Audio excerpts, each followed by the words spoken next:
6장 자유를 위한 싸움. 파라과이와 삼국동맹 전쟁.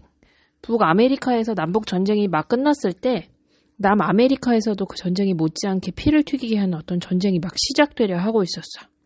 1862년에 프란시스코 솔라노 로페스가 파라과이의 권좌에 올랐어.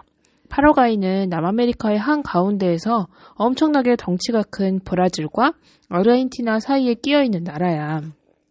프란시스코는 그의 아버지 카를로스 안토니오 로페스로부터 권력을 물려받았단다.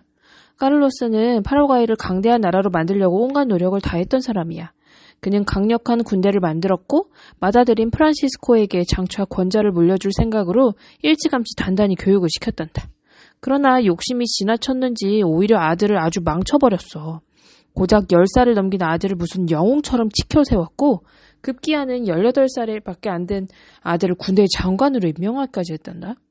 1853년에 카를로스는 27살의 프란시스코를 프랑스로 보내서 무기를 사오게 했어. 프란시스코는 프랑스 제국의 휘황찬란한 모습을 보고 벌어진 입을 다물지 못한 채 나도 언젠가는 꼭 이런 제국을 만들고 말 거야 라고 생각했대. 카를로스는 아들에게 단단히 일렀어. 우리는 지금 강한 군대를 가지고 있어. 그러나 나중에 네가 이 나라의 통치자가 되었을 때는 어떻게든지 전쟁을 피해야 해. 이웃 나라들하고 모든 문제를 협상으로 해결하는 게 상책이야. 그러니까 너는 지금부터 외교의 수완을 길러두어야 해. 그러나 1862년에 아버지가 죽고 권좌에 오른 프란시스코 솔라노 로페스는 파라과이를 남아메리카에서 가장 힘있는 나라로 만들기 위한 작업을 시작했어. 그렇게 하기 위해서는 설령 브라질이나 아르헨티나하고 전쟁을 치러야 한다 하더라도 피하지 않을 각오였던가 봐. 로페스에게는 브라질이나 아르헨티나와 전쟁을 치르게 될지도 모른다는 것 이외에도 매우 심각한 문제가 한 가지 더 있었어. 그의 나라 안에서 그에게 반대하는 사람들과 싸워야 한다는 것이 바로 그 문제였단다. 남아메리카의 다른 나라들이 대개 그렇듯이 파라과이도 세 부류의 서로 다른 주민 집단이 있었어. 크리올이라고 불리는 사람, 아프리카에서 팔려온 흑인 노예의 후손, 그리고 남아메리카 원주민의 후손이 그들이었어. 크리올은 스페인 본국이 아니라 남아메리카에서 태어난 스페인 식민지 개척자의 후손이야. 로페스가 파라과이의 권좌에 오른 해로부터 50년 전에 크리올은 남아메리카의 여러 식민지들이 스페인과 포르투갈의 지배에서 벗어나 독립을 얻어내는 과정에서 크게 활약했단다. 그리고 1830년에 이르러서 스페인과 포르투갈 식민지들이 모두 독립국가가 되었어. 남아메리카 대륙의 한가운데를 차지한 브라질이 가장 큰 나라이고 아르헨티나는 남아메리카 내륙의 남쪽 끝까지 뻗어내린 광활한 땅을 차지했으며 서쪽에는 칠레와 페루가 자리 잡고 북쪽에는 크기가 그만한 여러 작은 나라들이 어깨를 맞대고 자리 잡았단다. 식민지들이 독립해서 국가가 되자 크리올이 권력을 잡았어. 남아메리카의 주민을 구성하고 있는 다른 사람들, 흑인 노예의 후손과 원주민의 후손은 여전히 가난을 면하지 못한 채 심한 학대를 받았어. 그래서 크리올 지배자들에 대한 원한이 날로 커져갔단다. 한편 각 나라의 크리올들끼리도 서로 권력을 잡으려고 싸우지 않는 날이 없었고 또 나라들끼리도 서로 싸움이 그치지 않았어. 파라과이와 마찬가지로 브라질과 아르헨티나 사이에 샌드위치처럼 끼어있는 우루과이가 그 나라를 집어삼키려는 아르헨티나의 어느 독재자에게 맞서 싸울 때에는 이탈리아의 혁명가 주세페 가리발디가 달려가서 돕기도 했단다. 프란시스코 솔라노 로페스가 파라과이의 권좌에 오른 지 2년 후에는 그 우루과이가 다시 한번 분란의 원인이 되었단다. 우루과이에서 2명의 정치가가 권좌를 놓고 다투고 있었어. 그런데 브라질은 그 두 정치가 중에서 플로레스 장군이라는 사람이 이기기를 원했어. 플로레스 장군이 브라질에게 우호적인 사람이기 때문에 나중에 브라질의 친구이자 동맹이 될 거라고 내다보았던 거야. 그래서 우루과이에서 플로레스 장군이 권력을 잡도록 돕기 위해서 브라질 군대가 출동했어. 그러자 로페스가 화를 벌컥 내었어. 우루과이와 마찬가지로 파라과이도 브라질과 아르헨티나 사이에 끼어있다는 이야기는 앞에서 했지. 로페스는 브라질이 남아메리카의 작은 나라들의 운명을 좌지우지하려 드는 것을 멀거니 쳐다만 볼 수 없었던 거야. 그래서 그는 아르헨티나에게 서로 힘을 합쳐서 브라질과 싸우자고 제의했어. 아르헨티나가 거절했지. 그러자 더욱 화가 난 로페스는 그참에 아예 아르헨티나를 공격하기로 결심하고는 1865년에 5만 명의 군대를 이끌고 파라과이 강을 건너 아르헨티나로 진격했어. 전쟁이 터졌어. 브라질과 아르헨티나 그리고 이제는 브라질 덕분에 권좌에 오른 플로레스 장군이 이끄는 우루과이가 연합해서 파라과이와 격돌했어. 이 전쟁을 삼국 동맹 전쟁이라고 한단다. 파라과이 전쟁이라고도 해. 군대의 규모에서부터 이미 열세에 몰린 로페스는 브라질과 아르헨티나로 흘러들어가는 강들을 장악하기로 결심했어. 그런 뒤 배에 군대를 싣고 가서 세 나라를 차례로 공격할 작정이었지. 그래서 그는 브라질이 차지하고 있는 어느 중요한 하항을 뺏기 위해서 한판 크게 붙는다는 작전을 세웠단다. 이것은 매우 대담한 작전이었어. 브라질은 33척의 증기선과 12척의 범선을 가지고 있었어. 로페스에게는 2척의 포함과 15척의 작은 전함뿐이었어. 그러나 그는 브라질 해군이 강이 아니라 브라질의 근해에서 싸우기에 알맞도록 조직되어 있다는 사실을 잘 알고 있었단다. 증기선은 거대한 물레를 돌려서 나아가기 때문에 물의 깊이가 깊은 곳에서만 마음대로 움직일 수 있어. 그래서 물이 빠져나가는 썰물일 때에 브라질 해군을 기습한다는 게 로페스의 작전이었던 거야. 그는 그가 가진 배를 모두 모으고 6척의 거룻배를 더 보태서 함대를 만들었어. 1865년 6월 11일 아침에 파라과이의 해군이 공격을 개시했어. 자그마한 파라과이 배들이 느릿느릿 움직이는 거대한 브라질 배들의 대포 사격을 피해가면서 강의 좁은 지류들을 마치 다람쥐처럼 요리조리 들락거렸어. 그러나 전투가 한창 무르익자 브라질 해군의 대포가 표적을 정통으로 마치기 시작했어. 파라과이 함대 중에서 한 척이 강의 진흙탕에 빠져서 오지도 가지도 못하게 되고, 또 한 척은 기관실에 정통으로 포탄을 맞고, 또 한 척은 브라질의 거대한 철갑선에 들이받쳐서 박살이 났어. 전투는 4시간 만에 끝났어. 파라과이 함대가 거의 괴멸당했어. 부상당한 함대 사령관은 며칠을 못 넘기고 죽어버렸어. 그리고 브라질은 파라과이로 들어가는 강들을 모두 봉쇄해버렸고, 이제 로페스는 강을 통해서는 그의 나라 밖으로 나갈 수가 없게 되었단다. 그 다음 한 해 동안의 전투에서 로페스는 거의 2만 명의 병력을 잃었어. 게다가 콜레라라는 무서운 전염병이 병사들 사이에 퍼져서 피해가 더욱 커졌어. 무기와 식량과 의약품이 딸리기 시작했어. 그런데 문제는 그것만이 아니었어.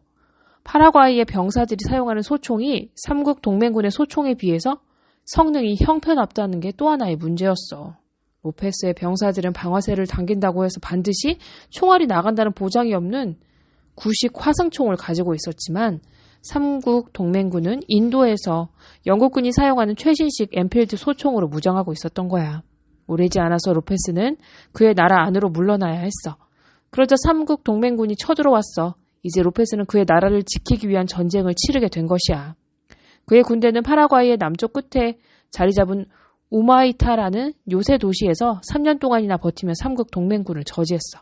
그러나 1868년에 이르러서는 그 요새마저도 내어주지 않을 수 없었단다. 파라과이군은 북쪽으로 수도인 아순시온을 향해 퇴각했어. 브라질과 아르헨티나 군대가 파라과이의 내륙으로 진격했고 1869년에 아순시온을 점령했어. 그러나 로페스는 아직 단념하지 않았어. 그는 새로운 군대를 모아서 계속 싸웠어. 수많은 사람들이 이제는 로페스가 완전히 미쳐버린 게 틀림없다고 생각했어. 로페스는 그의 장교들을 의심하고 그의 군대를 의심하고 심지어는 그의 가족까지도 의심했어. 그들이 모반을 일으켜서 자기를 내쫓으려고 한다는 것이었지. 그래서 로페스는 수천 명을 체포해서 죽여버렸는데 그 중에는 그를 위해서 누구보다 용감하게 싸웠던 장교들도 있고 그의 누이의 남편들도 있고 심지어는 그의 친형제까지도 있었단다. 1년 후인 1870년 3월 1일에 로페스는 이제는 누더기처럼 너덜너덜해진 군대를 이끌고 파라과이 땅의 북쪽 끝에 자리 잡은 세로코라라는 곳까지 쳐들어온 브라질 군대와 맞섰어. 그 전투에서 로페스는 죽었단다. 그리고 지루한 전쟁도 끝이 났어. 브라질과 아르헨티나가 파라과이 땅을 거지만 나누어가지고 남은 자투리는 브라질의 군인들이 차지했단다. 그 전쟁에서 수많은 사람들이 죽었어. 브라질 한 나라만 해도 10만 명의 군인이 죽고 6만 5천 명이 부상을 당했어. 파라과이는 인구의 절반이 사라졌어. 전투에서 죽고 로페스의 말도 안 되는 의심 때문에 헛되이 죽고 굶주림과 질병에 죽어나갔던 거야. 군대가 휩쓸고 지나간 곳에서는 논밭이 쑥대밭이 되었어. 대기근이 저만치에서 다가오고 있었어. 한때는 강력했던 파라과이가 이제는 몸을 가누지도 못할 정도로 비틀거리는 나라가 되어버렸어. 지금까지도 파라과이 사람들은 프란시스코 솔라노 로페스라는 이름조차도 듣기 싫어한단다.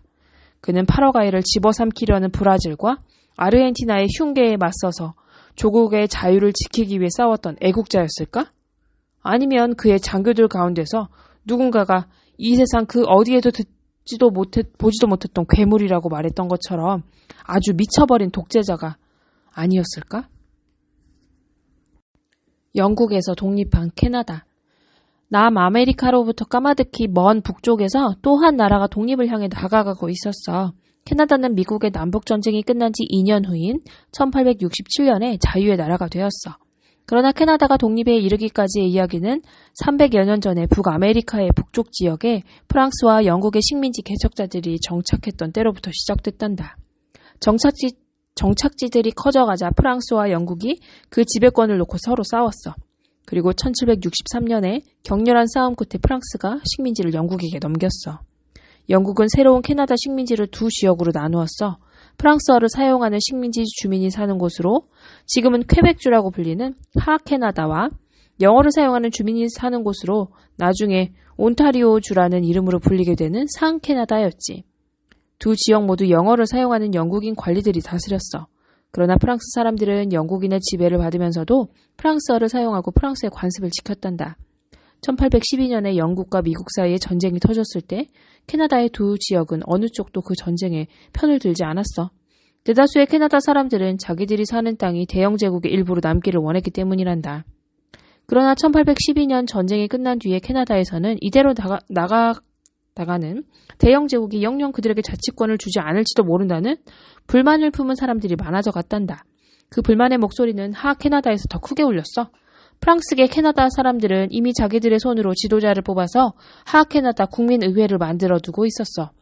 그러나 법에 관한 모든 문제는 영국인 총독이 최종적으로 결정하도록 정해져 있었는데 그는 국민의회가 제의하는 모든 것을 한 건도 빼놓지 않고 모조리 무시해버렸단다.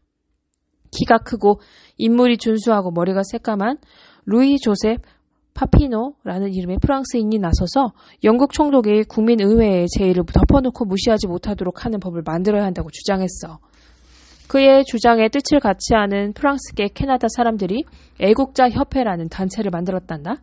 파피노는 하캐나다를 두루 돌아다니면서 프랑스계 캐나다 사람들에게 영국 총독의 권력에 저항하자고 호소했는데 그의 연설은 효력이 상당했어. 1837년에 이르자 프랑스계 캐나다 사람들은 무장 봉기를 일으킬 계획을 세우고 있었단다. 파피노는 다시 한번 하캐나다를 두루 돌아다니면서 연설을 했는데 이번에는 그들에게 총을 들고 일어나기 전에 제발 한 번 더 깊이 생각을 해달라고 호소했단다. 하지만 그의 호소가 먹히지 않았어.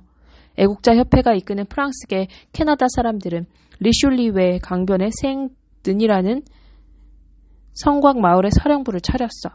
1837년 11월 23일에 영국군이 생드니 마을을 공격해서 애국자 협회의 지도자들을 체포하려고 몬트리올을 출발했어. 그러나 전투가 시작되고 채 하루도 지나기 전에 영국군은 거센 저항에 부딪혀서 퇴각하고 말았단다. 그러나 영국이 쉽게 단념할 턱이 없었어. 몬트리올에서 지원군이 오고 영국 병사들이 생드니의 성벽을 넘어 쏟아져 들어가서 마을을 불태워버렸어. 바로 그때 상캐나다에서 윌리엄 리용 맥켄지라는 사람이 기회는 바로 지금이다 하고 나타났어.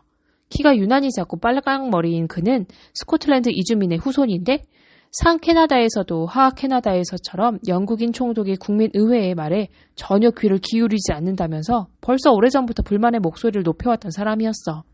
그런데 상캐나다에 주둔한 모든 영국군이 하캐나다로 싸우러 내려갔다는 사실을 알아차린 맥켄지는 바로 지금이 상캐나다 사람들이 들고 일어날 절호의 기회라고 생각했던 거지. 맥켄지는 영국의 지배에 불만을 품어왔던 상캐나다 사람들을 불러 모았는데 숫자가 그리 많지 않았어. 그는 군대라고 할 것도 없을 만큼 작은 군대를 이끌고 토론토를 향해 출발했어. 그러나 대다수의 상캐나다 사람들은 영국과 맞서서 전쟁을 하는 것을 바라지 않았단다. 맥켄지가 이끄는 반란군이 토론토에 접근하자 대영 제국에게 충성을 바치는 수천 명의 상캐나다 사람들이 몰려나와서 그들과 맞서 싸웠어. 그 작은 군대는 순식간에 뿔뿔이 흩어져 버렸고 맥켄지도 달아났어.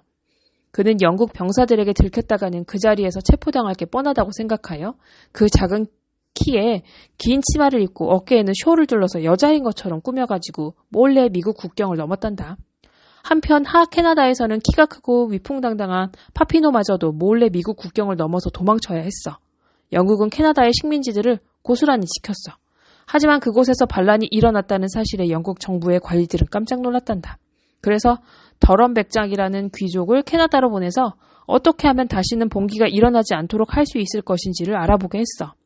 캐나다에 갔다가 본국으로 돌아온 더런 백작은 캐나다의 국민의회에 자치권을 주기만 하면 다시는 캐나다에서 반란이 일어나지 않을 거라고 보고했어.